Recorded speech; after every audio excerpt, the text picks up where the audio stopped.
Olá pessoal, como vocês estão? Espero que vocês estejam bem. Vou dar início hoje a uma sequência de vídeos sobre o átomo. Nesse vídeo vamos falar sobre a estrutura do átomo, número atômico e número de massa.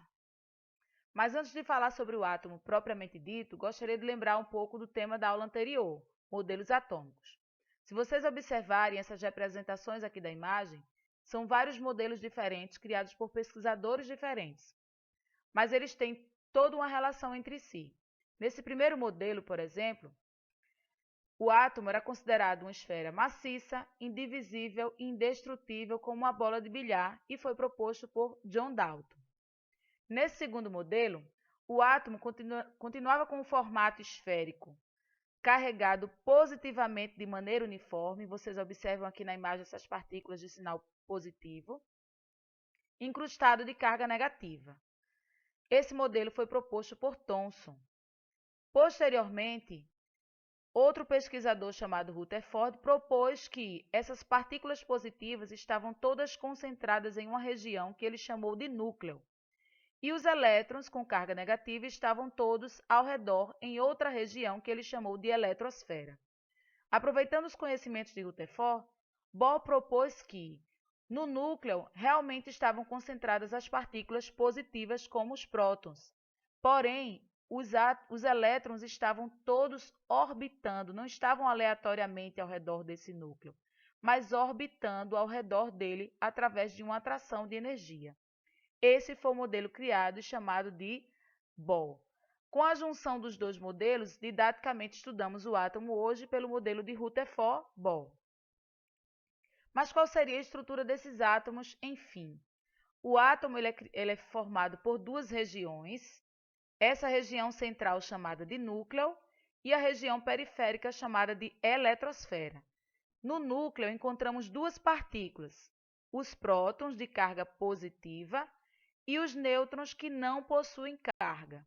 Na eletrosfera encontramos os elétrons com carga negativa. Só para fixar mais uma vez o átomo e suas partículas. O átomo é formado por duas regiões, o núcleo e a eletrosfera. No núcleo encontramos duas partículas, os prótons e os nêutrons, e na eletrosfera, os elétrons. O núcleo concentra toda a massa relativa do átomo. Por quê? Porque apenas prótons e nêutrons têm a massa relativa considerada. A massa relativa é a quantidade de matéria de um átomo. Já os elétrons têm a massa relativa desconsiderada, zero, ou seja, a massa concentra-se no núcleo atômico. Mas existe também outra coisa a se considerar sobre os átomos, que é a sua carga elétrica, a carga elétrica das partículas atômicas. Nesse caso, prótons que está lá no núcleo têm a carga positiva e os elétrons que se encontram na eletrosfera têm carga negativa e eles se atraem. Por isso que os elétrons ficam orbitando ao redor do núcleo. Mas os nêutrons, por sua vez, eles não possuem carga. E o número atômico? O que seria esse número atômico? O número atômico é representado pela letra Z e ele é o número de prótons do núcleo atômico. Ele é muito utilizado na tabela periódica para ordenar os elementos químicos que vamos falar posteriormente. Estará lá representado pela letra Z.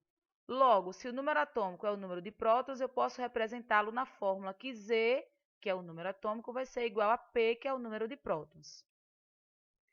O átomo é um sistema eletricamente neutro. O que isso quer dizer? Quer dizer que a quantidade de prótons que está lá dentro do núcleo vai ser exatamente igual à quantidade de elétrons que está lá na eletrosfera. Ou seja, se um elemento químico, um átomo possui 12 prótons, ele terá 12 elétrons. Se ele tem um próton, ele tem um elétron.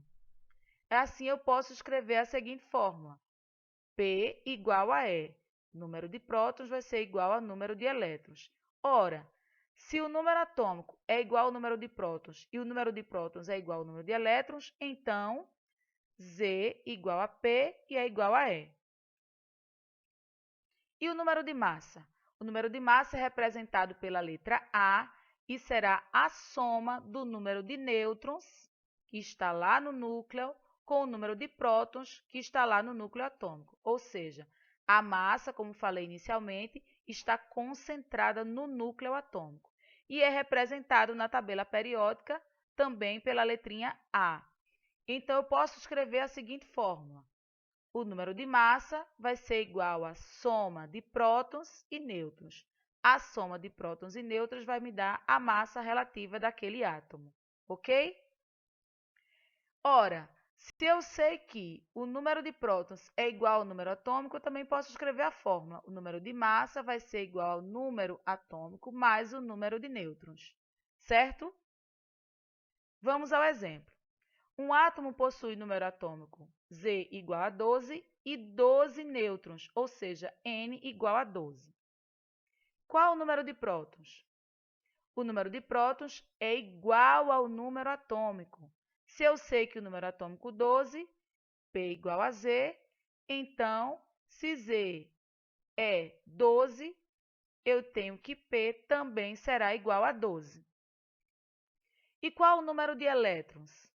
O número de elétrons é igual ao número atômico, que é igual ao número de prótons, ou seja, P igual a Z igual a E. Se P e Z são 12, então E também vai ser igual a 12. Qual o número de massa? A massa vai ser a soma de prótons e nêutrons que estão lá no núcleo atômico. E eu não tenho essa informação, não encontrei o número de nêutrons no enunciado, ele deu exatamente que N vai ser igual a 12. E o número de prótons eu já sei também que é 12. Logo, A vai ser igual a P mais N. A vai ser igual a 12, porque P é 12 e N também é 12. Então, A vai ser igual a 24, certo? Resumindo, o átomo é formado por duas regiões, núcleo e eletrosfera. No núcleo, eu tenho duas partículas distintas, os prótons e nêutrons, e na eletrosfera eu tenho apenas uma, que são os elétrons. Os prótons têm carga positiva, os elétrons têm carga negativa. A soma de prótons e nêutrons me dará o número de massa. Eu sei que a quantidade de elétrons vai ser igual à quantidade de prótons, P igual a E. E a quantidade de prótons também vai me dizer qual é o número atômico e vice-versa. Se eu tenho que P é igual a E e Z é igual a P, então Z vai ser igual a P, que é igual a E. Espero que vocês tenham compreendido a aula de hoje. Bons estudos e até a próxima aula.